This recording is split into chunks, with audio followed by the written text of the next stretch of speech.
আসসালামু আলাইকুম। সংবাদে আপনাদের সবাইকে স্বাগত জানাচ্ছি। আমি ফিরোজ তোহা। শুরুতেই সংবাদ শিরোনাম জানিয়ে দেব এই মুহূর্তে হাতে পাওয়া সর্বশেষ গুরুত্বপূর্ণ আপডেট বাংলা সংবাদ। শুরুতেই থাকছে, বিএনপিকে যারা থামাতে গিয়েছে তারাই ধ্বংস হয়েছে আমির খসরু।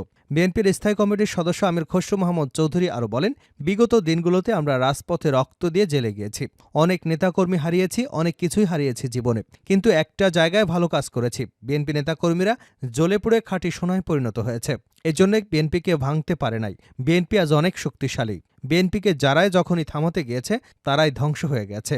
বিএনপি আজ কোথায়, আর যারা বিএনপিকে ধ্বংস করতে চেয়েছিল তারা আজ কোথায়? এবারে জানাবো, শেখ হাসিনাকে ভারতে না রাখলেই দিল্লির জন্য ভালো অপশন হতো। এই মুহূর্তে ভারত এবং বাংলাদেশ সরকারের সম্পর্কের মধ্যে একটা বড় অস্বস্তির উপাদান হল ভারতের মাটিতে শেখ হাসিনার উপস্থিতি। ৫ই আগস্টের পর ভারত আনুষ্ঠানিকভাবে একাধিকবার জানিয়েছে, সেদিন বাংলাদেশের ক্ষমতাচ্যুত প্রধানমন্ত্রী ভারতে সাময়িক আশ্রয় চেয়েছিলেন বলে তা মঞ্জুর করা হয়েছিল। অন্তত একবার ভারতের পররাষ্ট্র মন্ত্রণালয়ের মুখপাত্র রণধীর জয়সওয়ালও এটা উল্লেখ করেছিলেন। সুরক্ষার কারণেই তাকে দেশে আশ্রয় দেওয়া হয়েছে।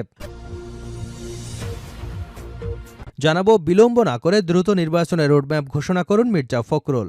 নির্বাচনের রোডম্যাপ দ্রুত ঘোষণা করা হলে অনেক বিতর্কের অবসান হবে বলে মন্তব্য করেছেন বিএনপির মহাসচিব মির্জা ফখরুল ইসলাম আলমগীর।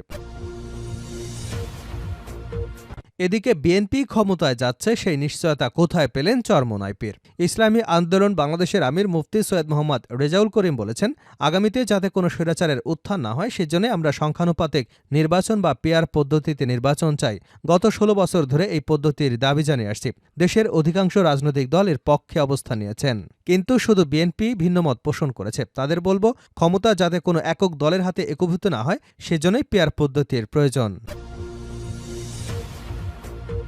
এবারে থাকছে, অন্তর্বর্তী সরকারকে আমরা ব্যর্থ হতে দেব না লায়ন ফারুক। ১২ দলীয় জোটের অন্যতম শীর্ষ নেতা এবং বাংলাদেশ লেবার পার্টির চেয়ারম্যান লায়ন ফারুক মোহাম্মদ বলেছেন, আমরা কোনোভাবেই অন্তর্বর্তী সরকারকে ব্যর্থ হতে দেব না।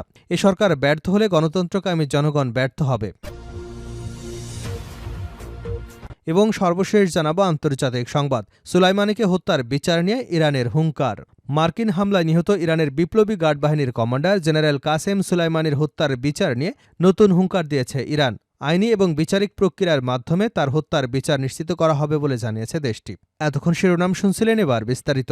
প্রিয় দর্শক, আপনি যদি এই চ্যানেলে নতুন হয়ে থাকেন, ভিডিওটি দেখতে দেখতে চ্যানেলটি সাবস্ক্রাইব করে আমাদের সঙ্গে থাকুন। আর এই ভিডিও সম্পর্কে আপনি আপনার মূল্যবান মতামতটি কমেন্ট বক্সে জানিয়ে দিন। আর হ্যাঁ প্রিয় দর্শক, জানিয়ে দিন ভিডিওটি কোথা থেকে দেখছেন। বিএনপিকে যারা থামাতে গিয়েছে তারাই ধ্বংস হয়েছে আমির খসরু। বিএনপির স্থায়ী কমিটির সদস্য আমির খসরু মাহমুদ চৌধুরী বলেছেন, বিগত দিনগুলোতে আমরা রাজপথে রক্ত দিয়ে জেলে গিয়েছি, অনেক নেতাকর্মী হারিয়েছি, অনেক কিছুই হারিয়েছি জীবনে, কিন্তু একটা জায়গায় ভালো কাজ করেছি। বিএনপি নেতাকর্মীরা জ্বলে পুড়ে খাঁটি সোনায় পরিণত হয়েছে। এজন্য বিএনপিকে ভাঙতে পারে নাই। বিএনপি আজ অনেক শক্তিশালী। বিএনপিকে যারা যখনই থামাতে গিয়েছে তখনই তারাই ধ্বংস হয়েছে।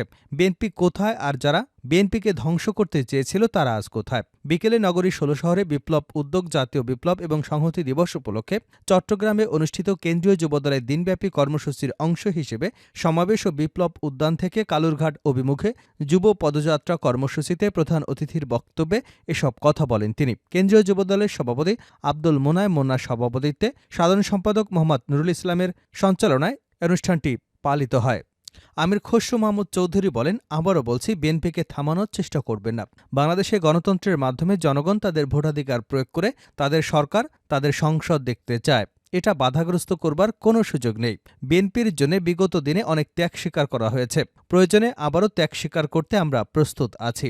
দেশের রাজনীতি কেমন হবে তার সিদ্ধান্ত জনগণ দেবে জানিয়ে তিনি বলেন, দেশের গণতন্ত্র কেউ কেড়ে নিতে পারবে না, কেউ বলে দিতে পারবে না আগামী দিনের বাংলাদেশের রাজনীতি কি হবে। এই সিদ্ধান্ত দেবে বাংলাদেশের জনগণ। এই সিদ্ধান্ত অন্য কেউ দেবার সুযোগ রাখে না।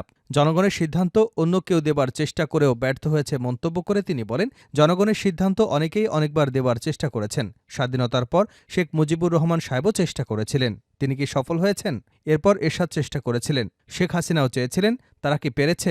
তাই সেদিকে না গিয়ে বাংলাদেশের জনগণের সিদ্ধান্তে তাদের দিতে দিন। হাসিনাকে ভারতে না রাখলেই দিল্লির জন্য ভালো অপশন হতো। এই মুহূর্তে ভারত ও বাংলাদেশ সরকারের সম্পর্কের মধ্যে খুব একটা বড় অস্বস্তির উপাদান হল ভারতের মাটিতে শেখ হাসিনার উপস্থিতি। ৫ই আগস্টের পর ভারত আনুষ্ঠানিকভাবে একাধিকবার জানিয়েছে, সেদিন বাংলাদেশের ক্ষমতাচ্যুত প্রধানমন্ত্রী ভারতের সাময়িক আশ্রয় চেয়েছিলেন বলে তা মঞ্জুর করা হয়েছিল। অন্তত একবার ভারতের পররাষ্ট্র মন্ত্রণালয়ের মুখপাত্র রণধীর জয়সওয়াল এটাও উল্লেখ করেছেন, সুরক্ষার কারণে তাকে দেশে আশ্রয় দেওয়া হয়েছে। মূলত কারণটা যাই হোক, বাস্তবতা হলো বাংলাদেশ গত জুলাই আগস্টে গণঅভ্যুত্থানে যার শাসনের বিরুদ্ধে ছিল, সেই শাসক নিজে এখন প্রতিবেশী দেশে আশ্রয়ে আতিথেয়তা গ্রহণ করেছেন।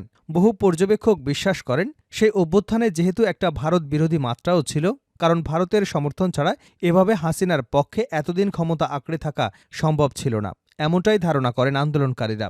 আর সেই ভারতে যখন শেষমেশ অপসারিত প্রধানমন্ত্রীকে আশ্রয় দিল, তাতে কূটনৈতিক সন্দেহ এবং অবিশ্বাস আরও জোরালো হয়েছে। প্রধান উপদেষ্টা মোহাম্মদ ইউনূস নিজে ভারতের বার্তা সংস্থা পিটিআইকে দেওয়া সাক্ষাৎকারে বলেছেন, ভারতের মাটিতে বসে শেখ হাসিনা যেন রাজনৈতিক বিবৃতি না দেন, ভারতের সেটা খেয়াল রাখতে হবে। ঢাকার পররাষ্ট্র মন্ত্রণালয় সম্প্রতি স্বীকার করেছে, শেখ হাসিনার মুখে লাগাম পরানোর কথা তারা একাধিকবার ভারতকে বলেছেন, কিন্তু তাতে তেমন কোনো সাড়া পাওয়া যায়নি। এর পাশাপাশি গণহত্যার বিচারের জন্য শেখ হাসিনাকে যাতে বাংলাদেশের আদালতের কাঠগড়ায় দাঁড় করানো যায়, সেজন্য তাকে ভারতের কাছে ফেরত চাবার কথাও বলেছে অন্তর্বর্তী সরকারের একাধিক উপদেষ্টা। দুদেশের মধ্যাকার প্রত্যাবর্তন চুক্তির কথাও তুলে ধরেছেন কেউ কেউ। সম্ভবত এটা জেনেই ভারত তাকে এখনও বাংলাদেশের হাতে তুলে দেবে না, কিন্তু তাতে কূটনৈতিক সম্পর্কের যা হবার তা হয়ে গেছে। দিল্লিতে প্রথম সারির থিঙ্ক ট্যাঙ্ক মনোহর পরিক্কর, আইডিএসের সিনিয়র ফেলো তথা বাংলাদেশি বিশ্লেষক শ্রীমতী পট্টনায়ক সেই প্রথম দিন থেকে বলে আসছেন, শেখ হাসিনাকে ভারতে না রাখতে দিল্লির জন্য একটা সবচেয়ে ভালো অপশন হতো। বিবিসি বাংলাকে তিনি বলেছিলেন, আমি এখনও মনে করি প্রথমে শেখ হাসিনা যদি তৃতীয় কোনো দেশে চলে যেতে পারতেন, সেটা দিল্লির জন্য সেরা সমাধান হতো, হয়তো শেখ হাসিনার জন্যেও। কিন্তু যেহেতু সেটা সম্ভব হয়নি এবং শেখ হাসিনার পাশে দাঁড়ানো ছাড়া এখন ভারতের সামনে আর কোনো উপায় নেই, তাই এটার পরিণাম আমাদের ভোগ করতেই হবে। এই পরিণামের একটা দিক হলো ঢাকার নতুন সরকারের সাথে কূটনৈতিক মূল্যে দাম চোকানো। আগস্টের মাঝামাঝি দ্য ডিপ্লোম্যাট সাময়িকীতে পররাষ্ট্রনীতির বিশ্লেষক শ্রীরাধা দত্ত একটি নিবন্ধে লিখেছিলেন, বাংলাদেশের অভ্যন্তরীণ রাজনীতিতে ভারত কখনো নাক গলায় না। এই মিথটাকে বেআব্রু করে দিয়েছিলেন শেখ হাসিনাকে ভারতে নিরাপদ আশ্রয় দেবার ঘটনা। ফলে ভারতের সমর্থনে শেখ হাসিনা ক্ষমতায় টিকেছিলেন। বিগত ১.৫ দশক ধরে বাংলাদেশের জল্পনার আকারে থাকা এই মতবাদটা এখন এক ধরনের কনফার্মেশন পেয়ে গেছে বলে অনেক পর্যবেক্ষকই মনে করছেন। এবং একই কারণে ঢাকা এবং দিল্লির সম্পর্কেও তিক্ত থেকে তিক্ততা হচ্ছে। কিন্তু দ্বিপাক্ষীয় সম্পর্কের উন্নতির স্বার্থে ভারতকে ভবিষ্যতে কোনো শেখ হাসিনার বিচারের জন্য বাংলাদেশের হাতে তুলে দেওয়ার কথা বিবেচনা করতে পারে? প্রশ্নই ওঠে না। প্রথম কথা, বাংলাদেশে তিনি সুষ্ঠু বিচার পাবেন তার কোনো নিশ্চয়তা নেই। কেন ভারত তাকে একটা ক্যাঙ্গারু কোর্টের মুখে ঠেলে দিতে যাবে?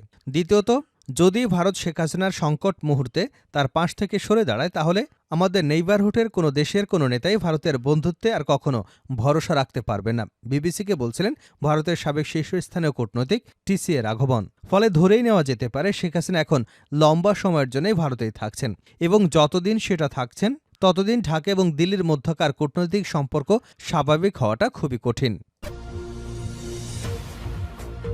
বিলম্ব না করে দ্রুত নির্বাচনের রোডম্যাপ ঘোষণা করুন মির্জা ফখরুল। নির্বাচনের রোডম্যাপ দ্রুত ঘোষণা করা হলে অনেক বিতর্কের অবসান হবে বলে মন্তব্য করেছেন বিএনপির মহাসচিব মির্জা ফখরুল ইসলাম আলমগীর। তিনি বলেন, এই অন্তর্বর্তী সরকারের কাছে আমাদের অনুরোধ, আর বিলম্ব না করে যত দ্রুত সম্ভব একটা নির্বাচনের রোডম্যাপ ঘোষণা করুন, সেটি খুব জরুরি এই মুহূর্তে। বিকেলে ভাসানী অনুসারী পরিষদের উদ্যোগে আয়োজিত এক জনসভায় প্রধান অতিথির বক্তব্যে মির্জা ফখরুল ইসলাম একথা বলেন। মৌলানা আব্দুল হামিদ খান ভাসানীর ৪৮তম মৃত্যুবার্ষিকী উপলক্ষে কেন্দ্রীয় শহীদ মিনারে এই জনসভার আয়োজন করা হয়। জনসভায় মির্জা ফখরুল বলেন, মানুষের মধ্যে নতুন প্রত্যাশা, আমাদের একটাই কথা, দেশে অনেক জঞ্জাল, অনেক আবর্জনা, ১ বা ২ দিনের জন্য সব জঞ্জাল সরানো সম্ভব নয়। তাই যত দ্রুত সম্ভব একটা নির্বাচন দিয়ে আপনাদের দায়িত্ব আপনারা পালন করবেন। একটি নির্বাচনী দেশকে স্থিতিশীলতা দিতে পারে বলে মন্তব্য করে মির্জা ফখরুল ইসলাম বলেন, অনেকেই বলেছেন নেতারা এত নির্বাচন করছেন, রাজনৈতিক দলের নেতারা নির্বাচন করছেন কেন? আমরা আমাদের অভিজ্ঞতা থেকে নির্বাচনের কথা বলছি, কারণ একটি অবাধ নির্বাচনই পারে বাংলাদেশকে স্থিতিশীলতার দিকে নিয়ে যেতে।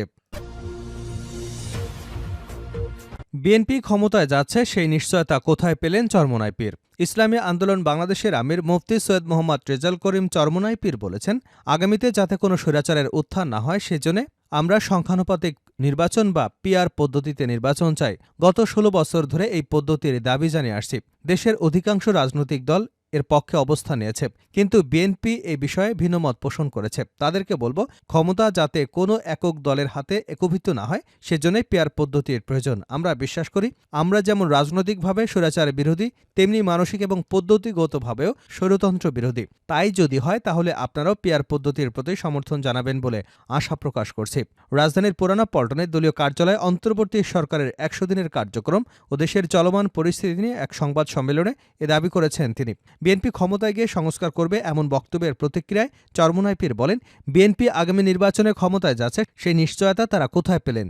আবার তারা ক্ষমতায় গেল জনতার কাঙ্ক্ষিত সংস্কার করবেন, তার নিশ্চয়তা কি? সেজন্যই আমরা আগে সংস্কার, স্বৈরাচারের উত্থান রোধে সাংবিধানিক এবং প্রাতিষ্ঠানিক আয়োজনে, তারপরে নির্বাচনের আয়োজনের আলাপ তুলবার জন্য সবার প্রতি আহ্বান জানাচ্ছি।